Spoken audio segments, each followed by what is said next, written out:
Hey everybody, how's it going? Thanks for joining me. We're going to be continuing our series on Alexander Dugin and his book, The Fourth Political Theory. This is our fourth installment, maybe our penultimate installment here, as we will hopefully be able to wrap this up next episode. But with me, as always, for this series is Michael Millerman. He's a political and philosophical scholar, and is the guy who helped to translate this book for Alexander Dugin. So, an excellent person to talk to, as always, on this subject. Michael, thanks for joining me.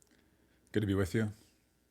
Absolutely. So, we're going to be picking up where we left off. We're looking at chapters 10, 11, and 12 today. And these are some very interesting chapters. I know you told me that these are some of your favorite chapters, and I can definitely understand why they go in some very interesting directions and look at some fascinating topics. So, let's go ahead and start with chapter 10, which is the ontology of the future. So, Dugin is going to talk a lot about time in this chapter. He's going to tell us a lot about our perceptions of time, how they can be altered, how we need to kind of change the way that we see time. And the first thing he does is challenge kind of the assertion that the present is what we know best. It's kind of the thing closest to hand and the way with which we can kind of understand all other time. Can you talk a little bit about his understanding of the present and its connection to other periods of time?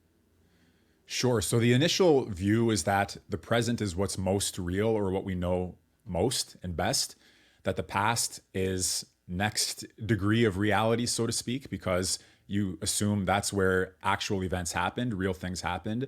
The past was the past. And the question is, can we really know it the way that it was? But we don't typically doubt that things happened and there could be a correct account of what happened. And that the future is the least well known because it's the most indeterminate. It's that which hasn't come to pass yet, or that which hasn't been yet. So that's a kind of ordinary, common sense, defensible view of the rank between present, past, and future. And Dugin's task gradually is to cast some doubt over all of that, because the present, now here he goes into some philosophers like Kant, and he'll discuss Husserl in a minute, but the gist of it is that we have much less access to or understanding of what's going on automatically than we think we have.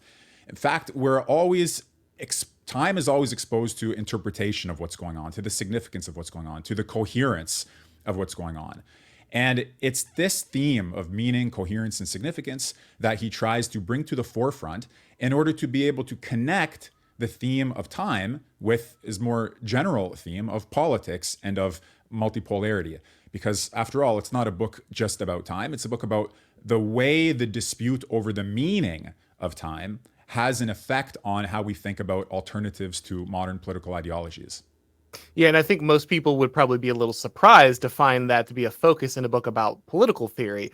But I do like the way he kind of explains why this is integral, why you need to understand this if you want to look for new political theories, new avenues, and understandings of politics. So the like you said, he reaches for some different illustrations. I think the most striking one is probably Husserl, who I have not read. I'm not read in, but he uses the kind of the analogy of time as music and musical notes to kind of explain the relationship between time and how maybe the present is far more connected and in dialogue with these moments of time than we understand it.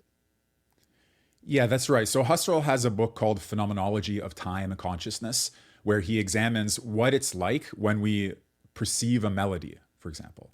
So if somebody were to think about their favorite song or lyric or opening riff or something like that, you have the anticipation of expectation of that first note. You already hear it even before it's played if you're remembering it. And then, go a little bit into into the musical phrase, and whatever specific note happens to be playing, there's also the presence of the past notes there together with it. So it's like, where do you draw the line? Where do the beginning and end of the present start? When you're listening to a piece of music, it's the whole thing together. You have the anticipation of the coming notes, the memory of the notes that were played, and never just the one that's ringing out at the moment all by itself. So this allows us to think about political history, sociological history, about our traditions, about our customs, about the meaning of both our ancestors on one hand and our future generations on the other. So if there's an attitude towards the coming notes, let's say, that they're completely unrelated to the past ones, well, that's a kind of absolute chaos, even in the controlled chaos of some kind of experimental jazz or other forms of music, there's still a meaningful connection. So Dugin wants to take that experience that Husserl described when he looked at our perception of time and the continuities of past, present, and future, and use it to help us to think about, as I say, social, political, and cultural history. And it is, I think, an evocative and helpful way to do that. So even little observations he makes that resonate more than it seems at first, when he says, for example, that the past is present in the present. The present becomes continuous and includes the past as a vanishing presence. It's like the note that rings out. So if we go to our ordinary political opinions and categories and concepts and all of that, there's a kind of progressivism that tries to break with the past. It doesn't hear the resonance of the ancestral or the traditional in the present, or it tries to turn away from it completely. And that music analogy helps us with genres, with styles, and maybe even with remixes, with all kinds of different creative interpretations to think about that continuity in new ways. Yeah, and I really like the way that he phrased kind of the future as the death of the present, where you're always kind of just living on the edge of that experience, and in fully understanding your present is also understanding that kind of the present is dying as it goes along into the future. But another thing that I think he takes from Husserl, though I'm not exactly sure, so maybe you can clarify that. But he talks about kind of the short circuit of consciousness and how time is necessary to have the consciousness kind of avoid observing itself. That if it was to kind of truly do that, it would kind of put itself into a shocking state. And so in many ways, time is necessary as a way to escape this experience, to keep the consciousness from going through this. Yeah, so here, I don't know how much liberty he's taking with the interpretation of Husserl here. I can't remember Husserl formulating it in quite that way. But the insight is, for Dugin, a very important one, the way that he develops it. So as you said, the idea is that we escape into time. Time is a release valve. And if we don't have temporality or time to escape into, we're stuck with this strange moment of consciousness, the self-referential short circuit of consciousness, which creates all kinds of dualities and difficulties and obstacles. It kind of like, I was going to say something about the movie Memento, but I don't want to do any spoiler alerts. So let's just you're put it fine. this way. I love that movie. Go ahead and make your connection. Okay, so the idea that we have to create an illusion for ourselves that gives us a purpose to go on, or that gives us, a world to live into. Because once you've seen once you've sort of perceived the nature of self-consciousness, self-referentiality, the game is over in a way. So you have to reconstitute a new temporality to keep yourself engaged and involved. So hopefully people who haven't seen the movie see it, but that's a side point. So the crucial thing is this.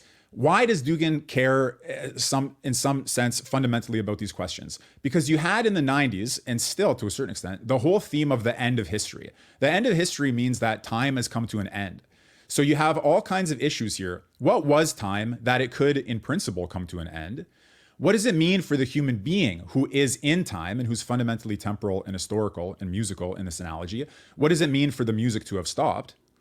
And as he says later in this chapter, not to run too far ahead, but how is it possible for the human being to commit chronocide, to end time, to put a stop to the very dimension in which we live and move and have our being? So the idea that we flee some basic dimension, deep, dark, and fundamental dimension of ourselves, we flee it out into temporality. Dugin is very interested in reconstructing both our fleeing, also what we flee into, but also this idea of a radical subject. What is that part of ourselves that is outside of time? And that is where he goes way beyond Husserl, because Husserl didn't go there. And Dugin goes into a set of other authors and other reflections, and he develops this theme of the radical subject in other books and lectures, here only alluding to it. But yeah, it's a very beautiful and strange coalescence of two seemingly totally distinct domains of inquiry, consciousness and time on one hand, politics and history on the other, and yet they're so tightly interlinked here. That's why I love this chapter. So he then kind of goes into some different organizations of time. He talks about different understandings, circular time, regressive time, the different perpetual states, material time. Could you lay out a little bit? I mean, obviously there's a lot there, but kind of a little bit of those different understandings of time. Sure. So he says, for example, about circular time, that the power of the trauma of self-consciousness banishes that trauma to the periphery where it becomes circular time. So you have the eternal return of the same. You have the idea of a rise, of a fall, of a decay, of a rebirth, a renaissance, all of those kinds of things. That's one way of keeping the cycle going, keeping a cycle going, but without any fundamental changes. So there are people, I'm sure, who listen to you, who listen to me, who read Dugin, or who are interested in traditionalism and all of that, for whom cycles, the circularity of time, is probably the key reference point. But another one is that the time is regress. And as he puts it here, the experience of the short circuit is placed in the past. In other words, the temporal Big Bang is in the past. And we're always trying to recapture that moment, but we're further and further away from it. The music is decaying, fading. We forget it. We're left with just very poor reception of it. So Messianic time puts the Big Bang, as it were, in the future. The abolition of time, the fulfillment of history. So these are all different models about whether we are primarily looking to replay the whole thing, eternal recurrence of the same, whether we're looking to recapture it by going back. That's the kind of traditional time as fall, so that the goal there is return, or whether we have a messianism. And the messianism can be constituted in different ways as well, depending on what you see as the key criterion for the fulfillment of the meaning of history. But what all of these what he does in identifying these structures of time, including material time, where as he puts it here, time is introduced into the substance of the physical world. So you no longer see either time as far in the past or time as in the future or time as cyclical, but time is sort of like it's built into the objectivity of the world around you in its own way. The reason he can do this catalog is because we therefore no longer just take for granted our everyday notion of time. Everybody has something like an everyday notion of time, that it's flowing and we're in that flow, more or less. Everybody knows that somehow it depends on our perception, because it can seem to pass quickly or it can seem to pass slowly. But still, once we begin to delineate different constructions of time, then you have something you can analyze philosophically and phenomenologically. So that plurality of times is very important for him. Look, guys, it's very clear that Joe Biden is going through this cognitive decline, that his age is catching up with him, that he's losing that step, and you don't want that to happen to you. You got to take care of yourself so you're not in that position, which is why we need to talk about today's sponsor, and we need to discuss the pressing issue of the FDA attempting to control a powerful health supplement known as NMN. This controversy surrounding NMN highlights how certain forces seek to manipulate the market and limit consumer access to beneficial products. And with the sale of NMN possibly coming to an abrupt halt at any time now, it's critical to act quickly. The reality is that centralized control over health products can lead to a lack of choice and innovation for consumers. And the FDA's actions to potentially reclassify NMN as a drug instead of a supplement only serves the interests of big pharmaceutical companies while leaving consumers out in the cold. The FDA is attempting to change the status of NMN supplements to be classified as a drug, which would allow pharmaceutical companies to control it. This move is not based on the efficacy or safety of NMN, but is aimed at cornering the market and taking the supplement away from you, the consumer. And with the sale of NMN potentially stopping at any moment, now is the time to secure your supply. NMN, or nicotinamide mononucleotide, is a precursor to NAD+, which has been shown to provide numerous health benefits such as improved energy, weight management, endurance, strength, and even anti-aging. By potentially reclassifying NMN as a drug, the FDA is restricting access to a supplement that could significantly improve people's lives. Despite the controversy, you still have an opportunity to take advantage of Black Forest's NMN supplement. I just got this in, guys, and I'm really looking forward to taking it daily and enjoying that boost in energy levels, mental clarity, and overall well-being. Everybody says once you start taking this supplement, you wonder how you ever managed without it. With the sale of NMN potentially coming to an end due to the FDA's actions, now is the time to act. Black Forest MNN is available for purchase, and you can even get a 10% discount using the code Auron at blackforestsupplements.com/Auron. Stand up for your right to access beneficial healthcare products and fight back against those who seek to limit our choices. Be sure to check the pinned comment and description for the link and discount code I mentioned in this video. Yeah, and this is what then kind of where he starts connecting it to kind of the political project, right? He once again enters kind of the theme of multipolarity and avoiding kind of a general imperialism when it comes to time. He talks about how there is no shared history of humanity. There can only be histories of individual civilizations or individual groups. You can't have one overarching understanding of that. And to try to kind of force everyone into the same story, into the same shared history, into the same shared understanding of time is again something he uses Western racism, which I'm not a fan of his expansion of that term, but we understand what he means by this. The general understanding that everyone needs to conform, everyone only fits in this Western understanding of history, everyone only understands time in this one way, and it has to be universalized across the entire globe, across all civilizations and peoples. That he says that this is a kind of a destruction, a form of bigotry, a form of imperialism that kind of keeps the different civilizations from experiencing reality the way that they kind of need to. Yeah, and the musical analogy fits in a way, and he does mention it, because the music analogy would be that global, monoculture or a single history for humanity would mean that everybody's playing the same song or that everything can be subsumed under the same genre. And that's not true in music. In music, you have obviously many instruments, genres, tempos, and so on. And the idea here is that that's true as well of people's histories, civilizations' histories, and states' histories. And so we'd have to think about that, because implied in the view of globalism, it is true that there is a single, let's say, a unit, humanity, and that it can march to a single tune, as it were. And depending on whether you think that history comes to an end or not, that, there's a crescendo and then the music stops. And it's not obvious why we should think that, either on the basis of the study of consciousness or on the basis of the phenomenology of time or on some other more narrowly political or social basis.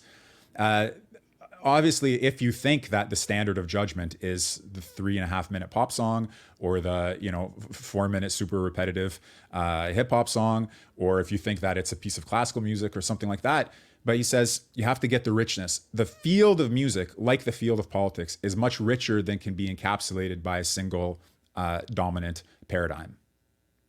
And so here also he says something which I thought was very interesting, that these different concepts of time, these different histories are so deep that they kind of protect each society from globalization in a way. They protect, no civilization can truly understand another civilization's time and history in the same way, and that these things are so deeply ingrained that even when they seem like they've been eradicated by imperialism or globalism, they're still there, kind of deeply seated in kind of the metaphysical understanding, the subconscious, or whatever you want to call it, of kind of the peoples.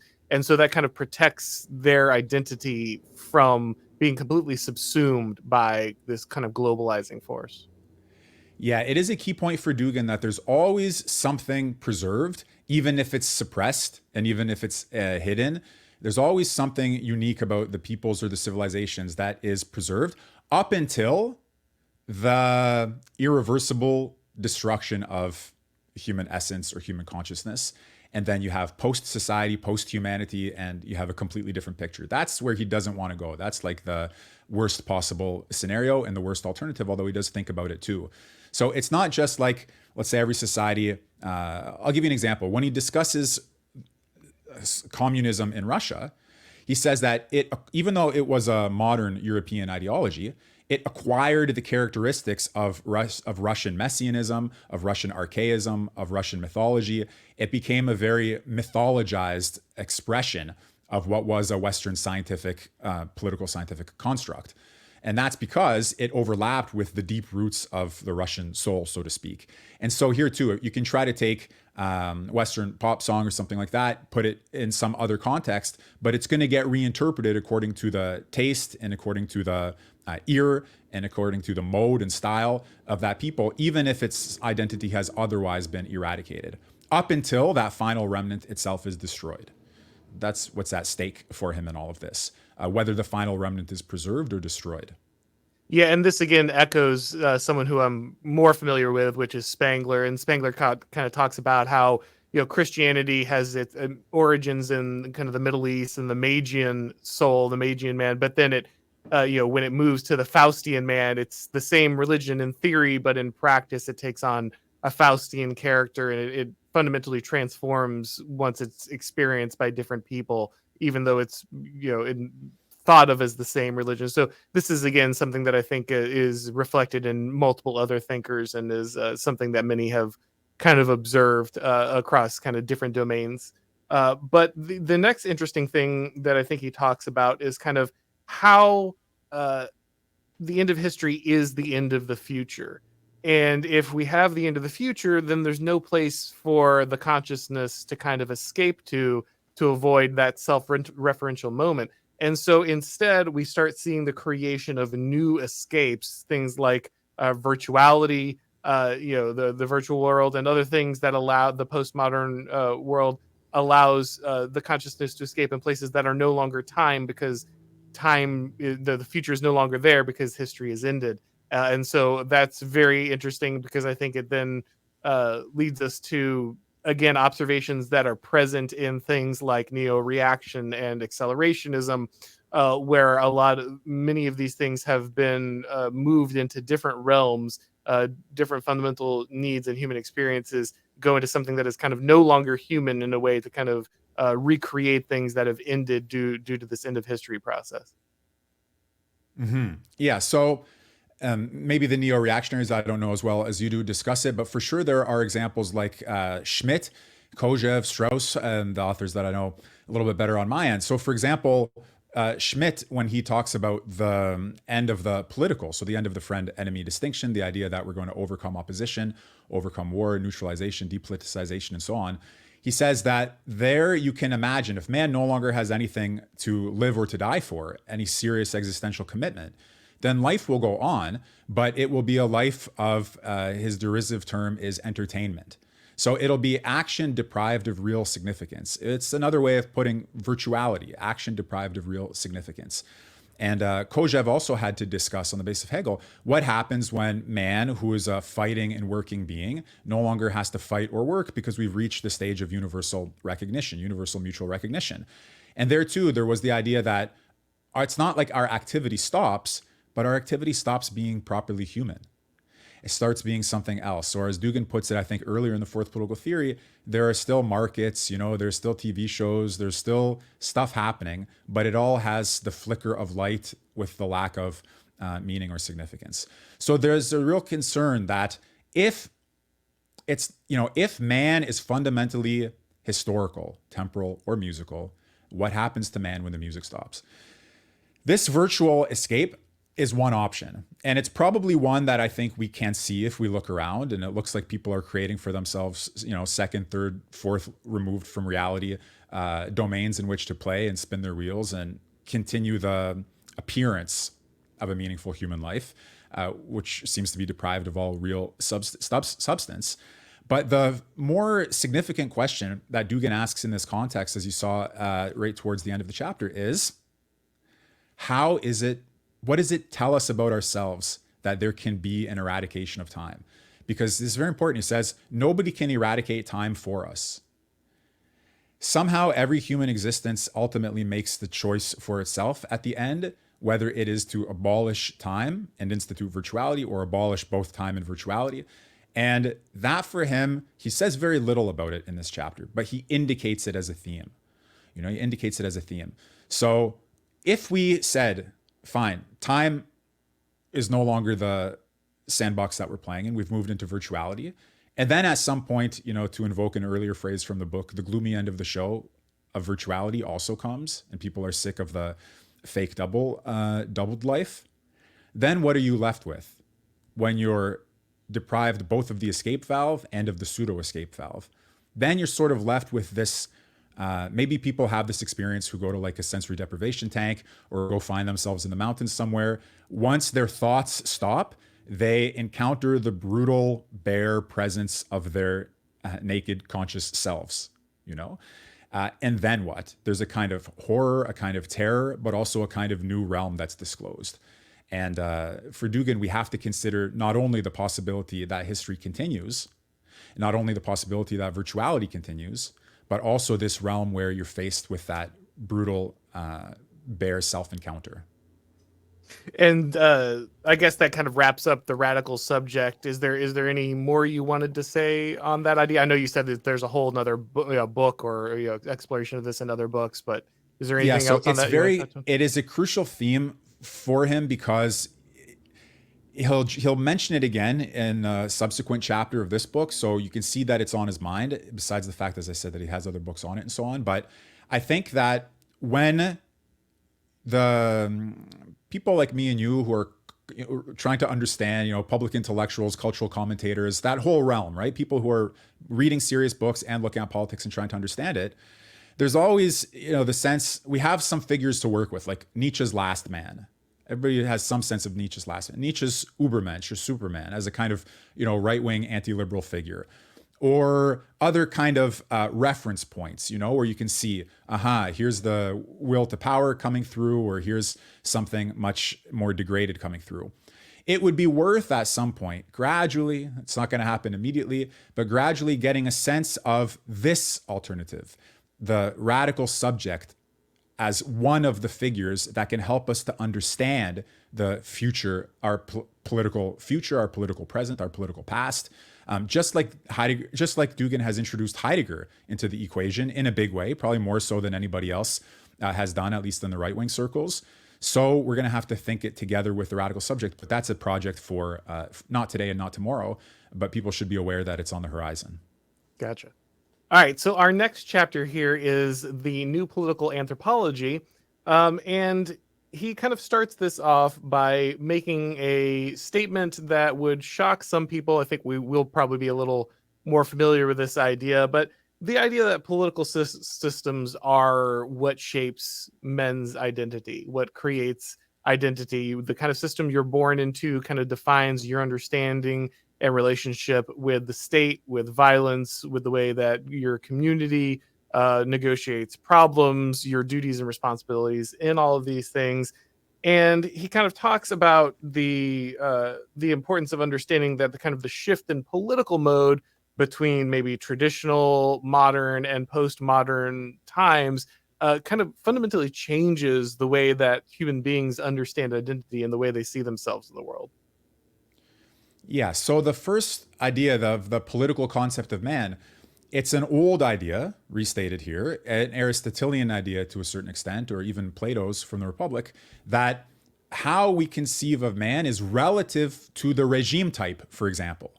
So I have friends and family who grew up in the Soviet Union, and the Soviet man was a different type of man than the Western man, let's say.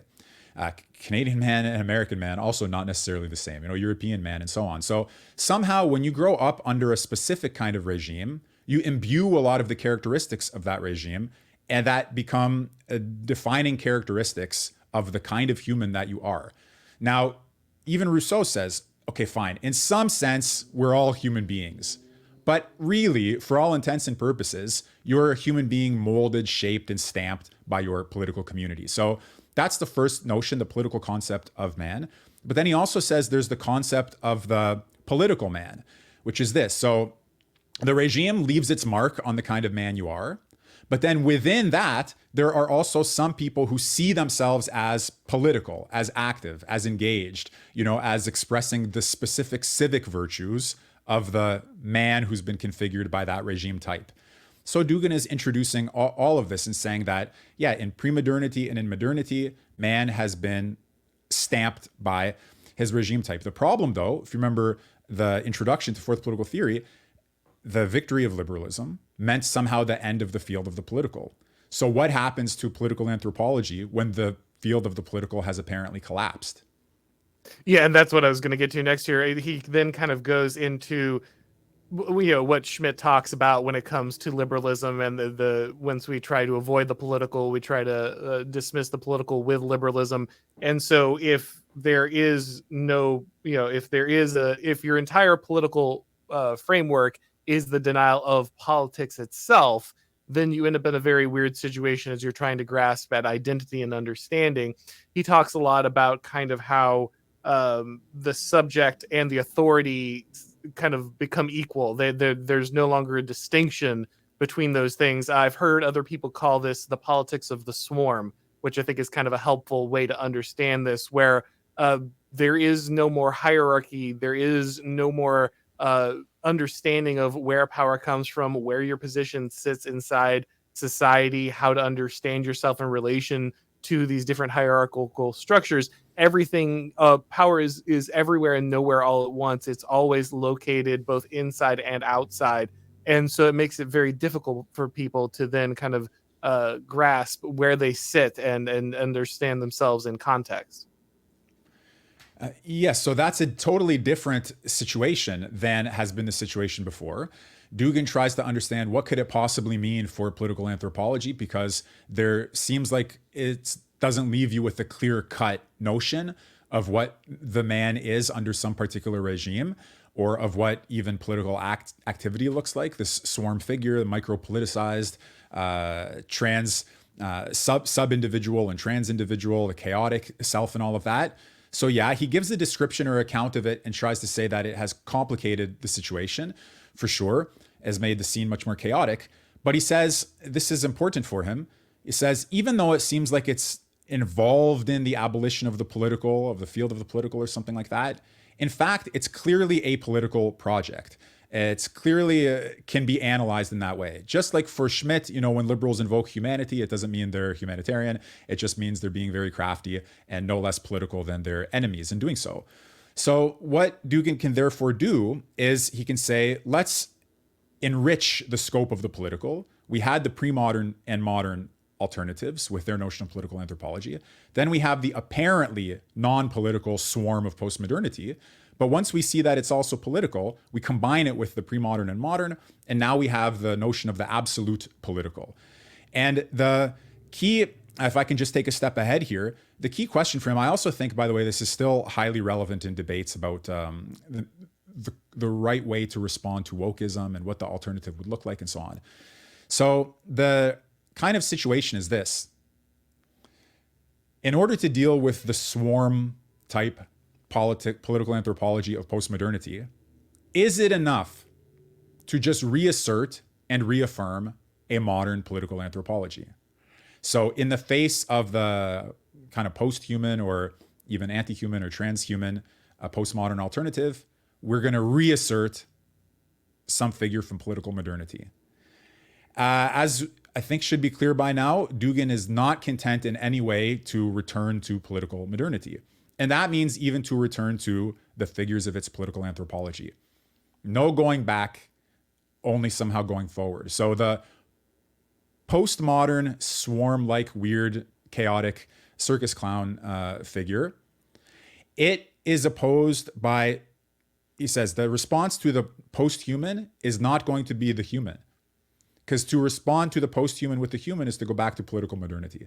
We need some other alternative. These are the parts of Dugin that I think are probably the weirdest for ordinary Anglo-conservatives, right? It's like, what could that possibly mean? What are you talking about? And this is where Dugin also shows himself as most postmodern, and therefore anybody who has an antipathy to postmodernity as such is going to have some difficulty with these notions. But yeah, no going back to the modern alternatives. That means, what are we left with? And here, by the way, I said at the end of the last chapter that radical subject is important for him. Radical subject is not the same as a character from political modernity, because We're dealing with the root origin of consciousness's, fleeing itself, so to speak.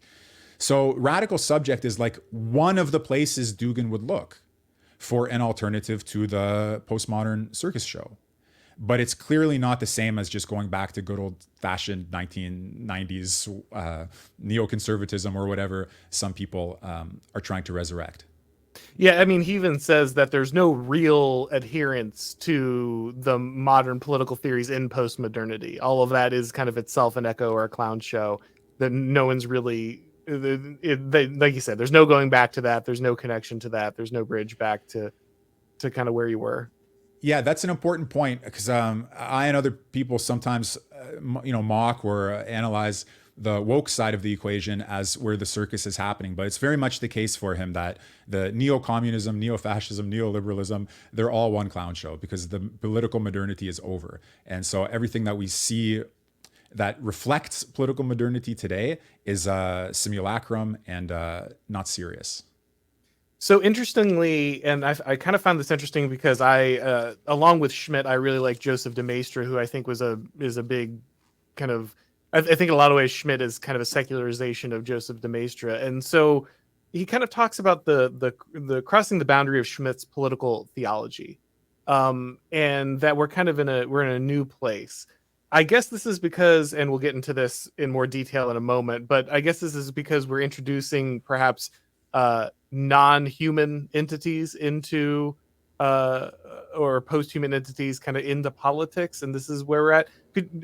What do you think he's kind of talking about here when he talks about kind of crossing the boundary of Schmidt's political theology?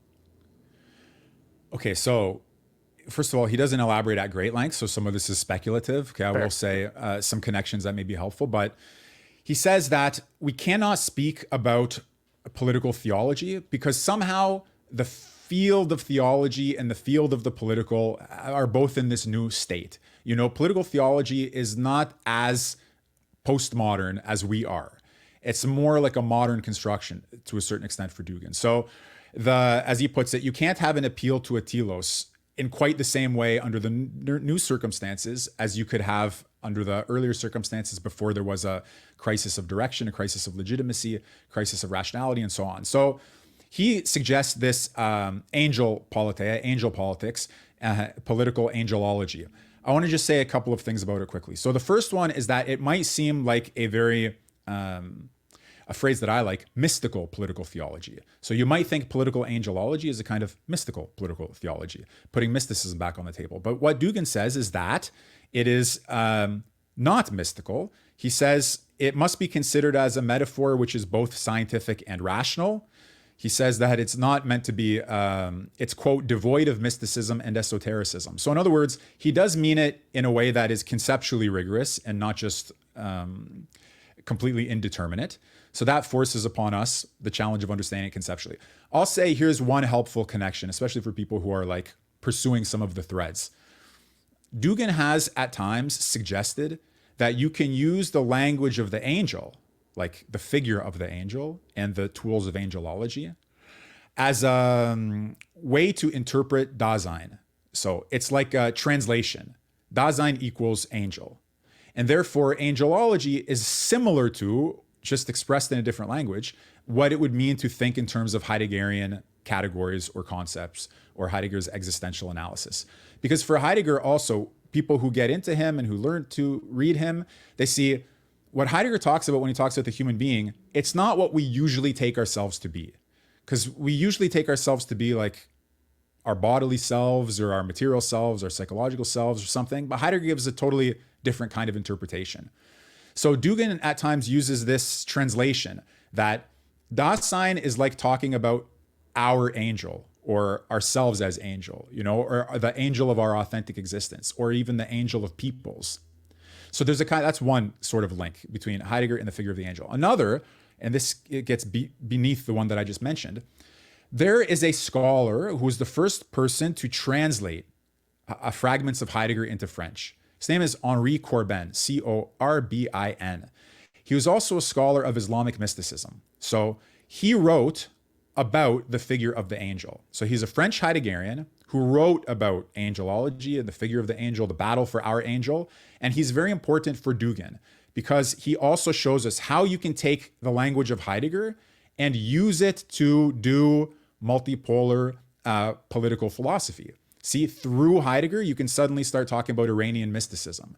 Through Heidegger, you can suddenly start talking about some other kind of religious eschatological viewpoint and so on. So this whole field of angelopolis or political angelology, I would say it's like a poetic or mythical expression of what he means by Heideggerian political philosophy. That would be my thesis. Interesting. Okay. Yeah, I was trying to grasp that because he kind of mentions other actors as well, non-human actors, but he, for instance, gives the example of a text message sending the man. So the man doesn't send the text message, the text message animates the actions of the man.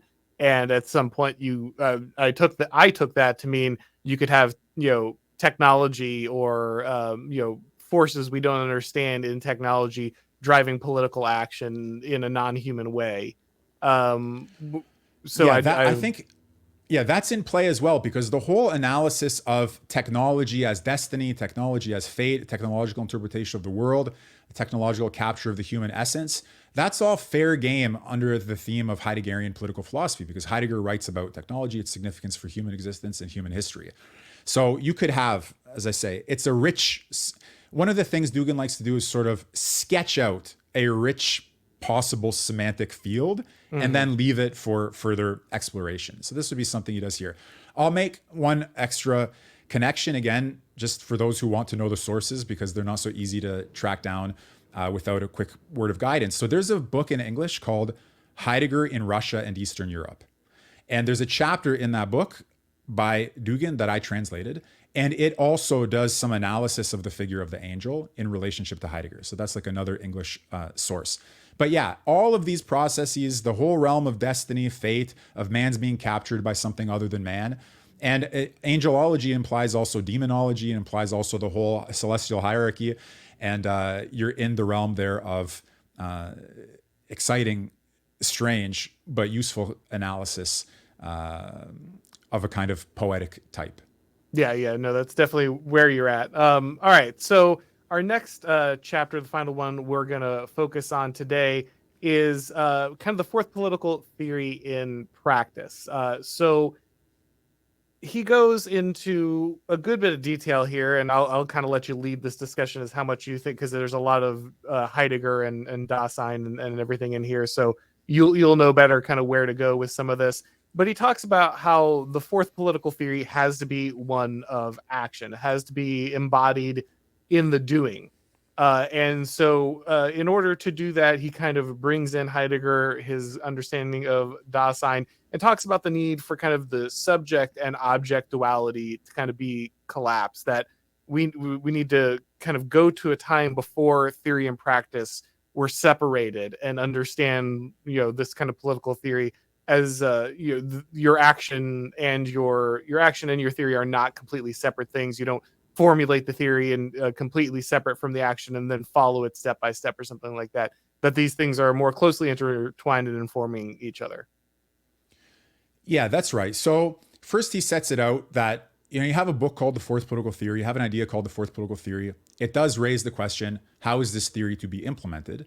And that kind of question suggests this division between theory, practice, or as he also puts it in that table, principle, manifestation, mentality, activity, idea, realization, thinking, action. So the sort of like purely conceptual and then the active version of it. But he says, okay, that's a fair question. What would fourth political practice look like?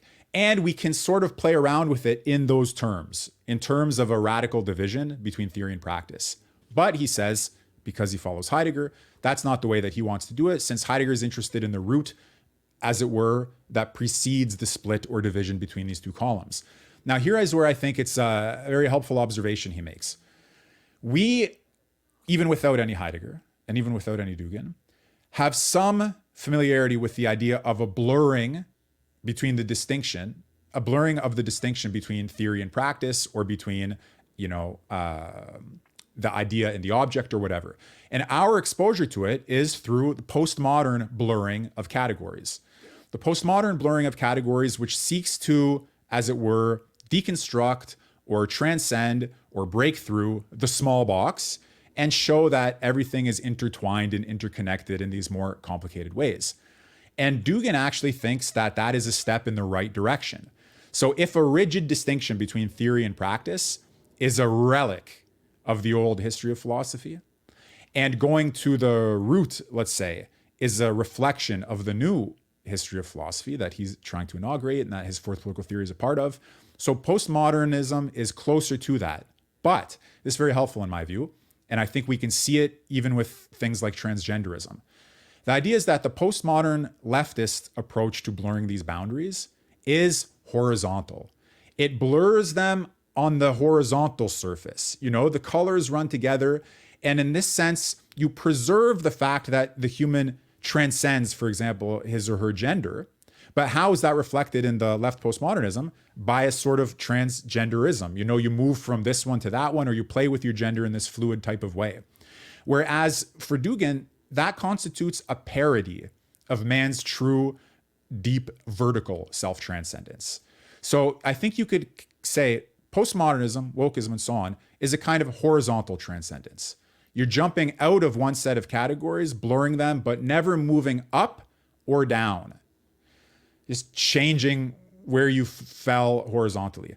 And the crucial breakthrough in the shift to Heidegger, the crucial breakthrough in the shift to Dasein, and for Dugin, the whole alternative represented by the fourth political theory as a kind of right-wing postmodernism, is that it keeps the transcendent gesture, it overcomes the categories of modernity, but it does so not in a flattening, horizontal, chaotic left way, but in one that really preserves vertical dimension. And then another interesting point, I mean, for people who like this kind of thing, once you've introduced a vertical dimension, you have a question. Fine, you're getting outside of theory and practice, horizontally. You're going to go on the vertical axis. But why do you go to the roots? Why don't you go to the top? Why do you go down? Why is it about hitting the ground or getting to the foundations? Why is the whole topography about going below? Why don't you go up into the suprasensible, into the realm of divinity and so on, which incidentally, the talk of angelology might have made us expect. So here he says, we have to get to the roots because the branches or the heights are constructed on the basis of the roots. So this is also a very Heideggerian theme. Heidegger said, unless we raise the question, what do we mean by being, which for him is the foundational question, any other self-interpretation is going to be distorted. It's going to be free-floating. There's going to be a big gap. So if you say, oh, these postmodern leftists, they think that we're all about race, gender, but I think that we're about soul and spirit. So Heidegger would come back and say, yeah, but you've left soul and spirit as unclarified as they leave race and gender. You've just invoked a new set of notions, but without any understanding of their ontological provenance or justification. So before we have, whether it's a divine construct or whether it's a, some other kind of construct, both Heidegger and Dugin say we need to understand the foundations. The foundations are always going to be deeper than the divisions, and they're always going to be existential. So the existential answer to the question of a fourth political practice is that to think, to speak, to question, to engage, to search, to write is already intermingling, total intermeshing of a magical thinking, a practical intelligence. The world hasn't been split yet into just merely thinking and merely doing. It's a theurgy, as he suggests. And again, I think a lot of ordinary conservative types would find this to be sort of like too postmodern or something. But, how far can we go with Paul Ryan, Bill Kristol, 1990s conservatism? Or isn't it time to take a step into other possible ways of thinking these questions through? So that would be Dugin's model here. Yeah, I thought it was very interesting. He, like you said, he takes a step towards the postmodern, but he is definitely attacking leftist postmodernism here. He directly attacks Deleuze multiple times, saying, the body without organs, the rhizome, these are not useful. They don't work because they don't allow for the vertical, like you said. They don't allow to this, connection and that kind of makes them dangerous. He, in many ways, as we've kind of talked about, he kind of mentioned previously in other chapters, this is postmodernism is for him a opportunity to re-enchant the world, and to kind of connect, like you said, the roots to these higher concepts once again. Yeah, so he says about Deleuze, by the way, he does always say nice things as well about Deleuze. He Sure, refers sure, to his sure. fold in his book, but here he says we can say Deleuze's rhizome is a postmodern and post-structural mockery of Heidegger's Dasein. They're alike and they're described often in the same terms, but they solve the problem differently, horizontal versus vertical. Or as he also puts it, we can use the thesis that Homo integros, meaning the complete integral man, consists of Homo sapiens, wise man, and Homo demens, demented or crazy man, and that Deleuze says free Homo demens. You know, you solve. You have to liberate our insanity, liberate our craziness, liberate our schizophrenia, our chaotic side, and so on. And that the alternative to that is the integrated man. So we're not just trying to liberate the schizophrenic or crazy side of our nature. That's sort of the left postmodern project. Dugin's project is integral man. And maybe in some sense, political angelology or the figure of the angel is another way of stating the integral man. Because integral man is man who's exposed, obviously, as well to the realm of the divine and the holy. And therefore, to talk about angels would be appropriate. So, yeah, it's definitely strange, but just to reiterate the point, the main problem, as he puts it, of postmodernity is its elimination of any vertical orientation in terms of both height and depth. Although at one point he has a nice model, I like it anyways, where he does say postmodern has some vertical. Here's how he puts it. He said the pre-modern world was like the world egg. Okay, the pre-modern world was open at the top to the energies of the divine and the holy. Then the modern world was closed at the top and at the bottom. So it shut off the holy energies, it shut off the infernal energies, and it tried to become like an isolated world of human construction. And postmodernity is closed at the top, it's closed to God, but it's open at the bottom. It's open to Satan and his minions, but it's closed to God and his host of angels. So there's something demonic and infernal about postmodernity, and that's sort of the liberation of the demented self, which, as you can see, is just not the game that he wants to play, but it does contain a truth in it, a truth that modernity itself is not enough. Right. And the last paragraph in this chapter is particularly interesting and probably will sound some alarm bells for those who are skeptical of Dugin. But he talks about kind of the fourth political theory as eschatology here, and he kind of talks about how Judgment Day won't bring itself, and we have to bring it. It's a very interesting thing to kind of put at the end of this chapter about the fourth political theory in practice. I understand some of this might not be clear or might be left to interpretation, but what do you think he's doing here, connecting the fourth political theory to basically the end of days? Well, yeah, you could say the fourth political practice is to end the world. Okay, but what does the end of the world mean? What does the end of days mean? We've just had a section on the ontology of the future. We've just had a thing on the phenomenology of time. We've had all of these invocations of Heidegger. So in my view, it's impossible to interpret this in any way as meaning or implying the physical annihilation of the objective world. You know, he's not saying fourth political practice means let's take a bunch of nuclear bombs and blow up planet Earth so that human life can no longer live here. World is a technical term in Heidegger's philosophy. It's a term that refers to the way, as it were, we interpret what we encounter, the meaning that things have for us. It's not about physical annihilation. It is, though, about the annihilation of the categories of interpretation, of the concepts that are shaping our reality. And you see the whole book so far, if Dugin's main aim was physical destruction and annihilation, this would be a manual on like how to make a bomb and how to go blow up a building or something like that.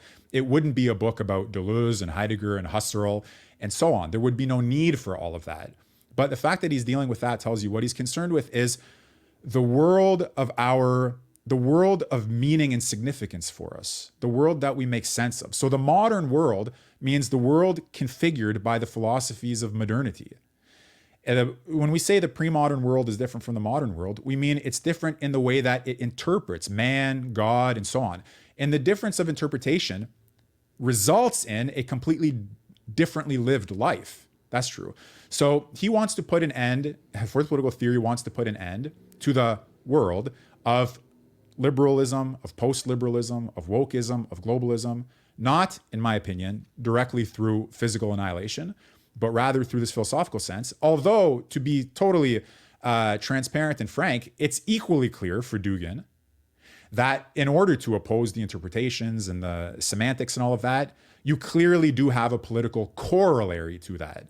So it might mean, like, let's say the war, Russia's war in Ukraine is for him in part a war over the meaning of the world order. So it's not like it's a purely intellectual endeavor, because we just saw fourth political theory and fourth political practice, they don't separate fully what it means to be purely theoretical. So in other words, there is a military dimension, there's a political dimension, but to say that he's interested in the end of days or the end of the world clearly does not mean total global nuclear annihilation. In fact, we've seen throughout the book that his whole point is there must continue to be, as much as possible, a political history, a social history, a cultural history. Time must continue. The music must go on. So that would be impossible to combine with the view that he wants the whole thing to come to a screeching halt. Yeah, I just thought it was important to go ahead and clarify that, because I think taking out of that context, which is, to be fair, a pretty complicated context, that paragraph can be pretty alarming. So I thought it was worth taking the time to clarify that. Yeah, the risk here would be neither to blow the alarm out of proportion nor to go and diffuse the bomb completely. Yeah. Because it is very important for Dugin that the philosophical and the political they coalesce. So the war of ideas also may mean a war of armies, but it just doesn't mean global nuclear holocaust. Right. All right. Well, we're going to go ahead and wrap it up here. Where can everyone find all of your great work? So I have a few different places online. If you go to, for example, michaelmillerman.com or duginbook.com, you'll see some books that I've written, including one on Dugin. I have an online school, millermanschool.com, where I teach Dugin, Strauss, Heidegger, and other figures that we've discussed and that I think people will really enjoy learning about. And you can always just search me up on YouTube, where I have a channel and I've done many interviews on Dugin, Heidegger, and these figures. So a lot of different materials, some free, some paid, some books, articles, essays, interviews, and I hope people find it useful. My main social media is Twitter, M_Millerman. Follow me and let me know what you think about all of this. Excellent. All right, guys. So make sure that you're checking out all of Michael Millerman's work. And of course, if this is your first time here, make sure that you go ahead and subscribe to the channel. And if you'd like to get these broadcasts as podcasts, you can, of course, go ahead and check out the Auron MacIntyre Show on all your favorite podcast platforms. If you do, make sure you go ahead and leave that rating or review. Thanks for watching, guys. And always, we'll talk to you next time.